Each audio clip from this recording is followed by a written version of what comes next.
పిల్లలకి ఎంతో ఇష్టమైన చిప్స్‌ని మనం ఇంట్లోనే ఈజీగా ప్రిపేర్ చేసుకోవచ్చు. ఇవి మనకి 1 ఇయర్ పాటు పాడవకుండా ఉంటాయండి. పిల్లలు ఎప్పుడైనా చిప్స్ కొనమని అడిగేటప్పుడు మనం కొంచెం ఆయిల్ వేసి డీప్ ఫ్రై చేస్తే చాలు మనకు చిప్స్ రెడీ అయిపోతాయి. పిల్లలు కూడా చాలా ఇష్టంగా తింటారు. వీటి కోసం నేను 5 కేజీల పొటాటో అయితే తీసుకున్నాను. పొటాటో పైన పొట్టుని తీసేసి ఇలా స్లైసెస్‌గా కట్ చేసుకోవాలి.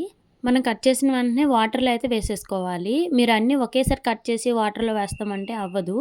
ఎందుకంటే బ్లాక్‌గా అయిపోతాయి అవి. పొటాటోస్ అన్నీ కట్ చేసుకున్నాక ఒక 2 టైమ్స్ వాటర్‌తో అయితే మంచిగా వాష్ చేసుకోవాలి. అంటే నేను ముందు రోజు నైట్ కట్ చేసి పెట్టేసుకున్నానులెండి.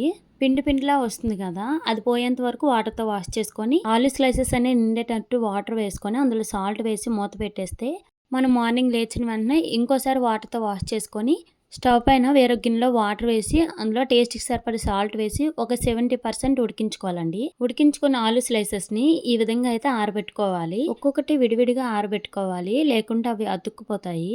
మనం మార్నింగ్ ఎండలో వేస్తే ఈవినింగ్ కల్లా మనకి ఇలా రెడీ అయిపోతాయండి.